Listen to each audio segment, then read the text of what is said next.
Hello everyone, আসসালামু আলাইকুম। আজকে আমি আপনাদেরকে অন্যরকমভাবে ডিমের কোরমা রেসিপি শেয়ার করব। আর এই রেসিপিটা অবশ্যই প্রথম থেকে শেষ পর্যন্ত দেখবেন। তো দেরি না করে দেখা যাক কিভাবে আমি ডিমের কোরমার রেসিপিটা করি। প্রথমে সরিষার তেল দিয়ে দিয়েছি, আপনারা চাইলে এখানে সয়াবিন তেলও দিতে পারেন। তারপরে দিয়ে দিলাম পেঁয়াজ বাটা। পেঁয়াজ বাটা তেলের সাথে খুব ভালো করে নেড়েচেড়ে মিশিয়ে নিচ্ছি। এখন দিয়ে দিলাম এলাচ কয়েকটা, দারচিনি, লবঙ্গ আর দিয়ে দিলাম একটা তেজপাতা। সব কিছু আবারও খুব ভালো করে নেড়েচেড়ে মিশিয়ে নেব।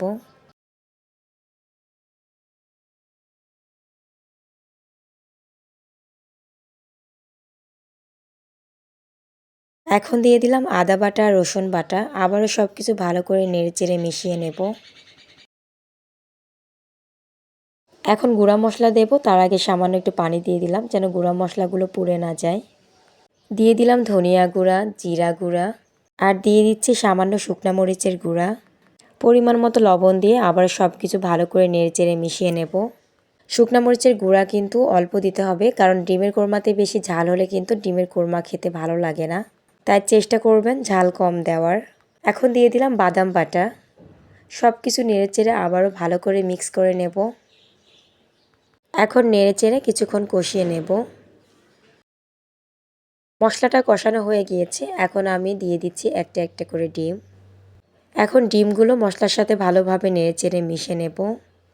আর ডিমের কোরমা বানালে ডিম কিন্তু হলুদ দিয়ে ভাজা যাবে না, শুধু লবণ দিয়ে তেলের উপরে ভেজে নিতে হবে।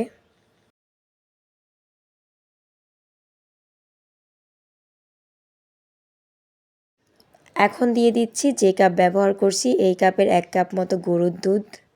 ঝোল রাখার জন্য এখানে এক্সট্রা কোনো পানি দেওয়া হয়নি, দুধ দিয়ে আমি গ্রেভিটা ঘন করে নেব।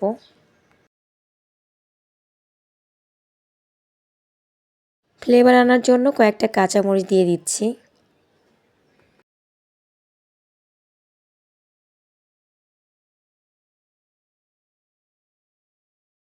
এখন দিয়ে দিচ্ছি যে চামচ ব্যবহার করছি এই চামচের 2 চামচ মতো চিনি।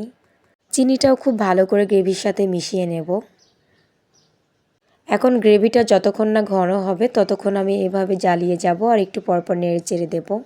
দারুণ স্মেলের জন্য এখানে আমি 1 চামচ মতো ঘি দিয়ে দিলাম। আপনারা চাইলে এটা নাও দিতে পারেন, তবে ঘি দিলে খুব ভালো স্মেল বের হয়।